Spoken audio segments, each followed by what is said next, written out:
on, people? Welcome back to another video here on the channel. For today's video, we are back with another stock talk video. And for today's stock talk video, I'm going to be starting a new series on the channel. Yes, it's probably been done before and probably be better than what I'm going to do. But I'm still going to give it my best and go out there and give you guys my top overreaction stock picks, okay? So I'm going to go through. Today I have 3 stocks selected, and it's going to be over here on the left side of the screen. Right now I have them blocked out, blurred out, whatever I have that's over it, not showing it. So we can go on with the video together. I'll make it a quick video so I can get you guys the information very quickly so you can go out there and make some money. But we're going to talk about my favorite 3 overreaction stocks, whether that was an overreaction to the upside or overreaction to the downside, okay? And within this video series, I'm just going to make these maybe once a week, maybe twice a week, depending on if I can find a couple good ones. These are 3 stocks that I have that I've been watching for a couple days now. Really like the setup, and I really think you guys should follow these stocks with me. So let's jump into it with our first stock here, which is stock ticker symbol PETS. Pets, okay? So obviously you've been looking at it here on the screen. This is the 180-day chart, but we're going to zoom in to, let's check out the 20-day chart here, and we can see where our overreaction play hit, okay? So yes, they hit highs of $43 up here and a low of what we're at about now of $30, okay? And this is because of the earnings that came out. They hit 39 cents per share, right? And that is up from their previous, which was 26 cents, but missed their FactSet consensus of 2 estimates that had them at 40 cents a share, okay? So because they missed the earnings literally by 1 cent, this caused them to drop 17% after their earnings, causing this downward spiral, and now we are waiting for this overreaction to correct itself, okay? So this was the overreaction, we watched it tank down, and now we are waiting here at the bottom. Now, if we do look closely at the 5-day, 5-minute chart, I do like the setup that we're starting to create. It almost looks like we're starting to find a bottom. More of a consolidation point and almost an uptrend over the EMA line. So I really would like you guys to put PETS, P-E-T-S, put some alerts on here. Put an alert at $31.50, put an alert at $32. See where you would like to enter, okay? I'm going to start entering tomorrow with some shares depending on how the market looks and how the stock looks, because I think it's a very good point at where we're at right now, looking at its all-time lows and looking at where we're at right now with this stock, that it's not a bad idea for where we are. Look at the last time it dropped down. It dropped to around $30, okay? And it recovered from that. Now, who knows how long this will take to recover, but it was based off of earnings. Look at what happened last time there was earnings. So I am projecting that this stock will bounce back from its earnings. It just depends on how long, okay?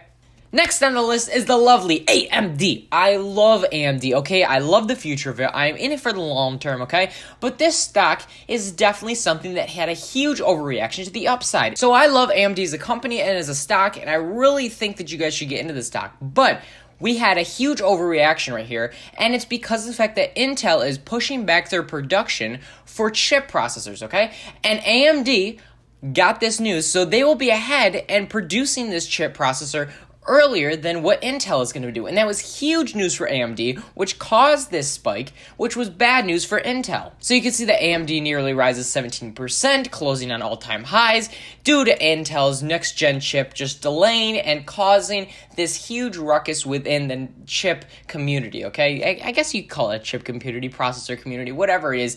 AMD is now taking over this next-gen chip in front of Intel, which is huge news. So I think it's an overreaction, but I love this company either way. So here's the plan with AMD. Wait for it to drop, okay? I know I don't like saying that, especially with a company as good as AMD. But we're already starting to see some wiggle room in this stock, okay? Some consolidation happened the past 2 days, and now we're starting to see what's going to happen with this stock. I wouldn't be surprised if it starts to come back down at a rapid pace, almost tank-like, okay? So what I want you guys to do is wait on this stock.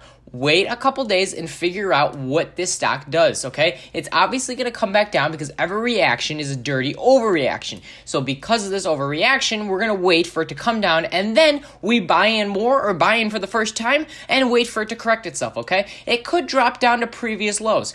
I don't think it'll go down that far, but it definitely will correct itself from this overreaction. I want you guys to put in a reminder and get yourself alerted for this stock to drop in price, okay? And our last pick for today is going to be Intel. Yes, we just talked about AMD, and now that leads me to believe that Intel is the perfect perfect opportunity to get into a buy position, okay? Obviously not right at this moment, but we are starting to see some signs of life again, okay? So if we got onto the 5-day, 5-minute chart, we're starting to see that little consolidation point. We're no longer dropping at an exponential rate, but we're no longer growing either. So we're at this point of consolidation. We're starting to find our bottom, okay? Definitely put some alerts at $50, $50, $50, $51. Put some alerts to see where you would like to enter into the stock.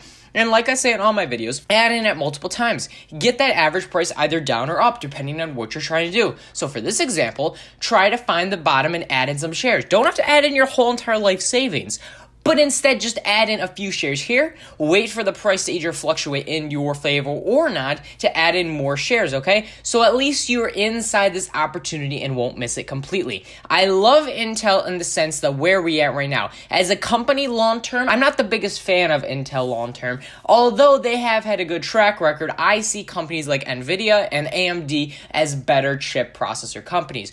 But where we are right now in today's point of time, Intel is a great stock to be looking at for a nice overreaction play, okay? So in conclusion, after looking at all three of these stocks, I would like you guys to not only put alerts for each one, but figure out a plan to both enter and exit this position. I would like you guys to look back at these stocks, these three stocks, find either one or all of them, and figure out a plan to each stock, okay? Find an entry point, find an exit point, and figure out what you are feeling comfortable with doing with this stock, okay?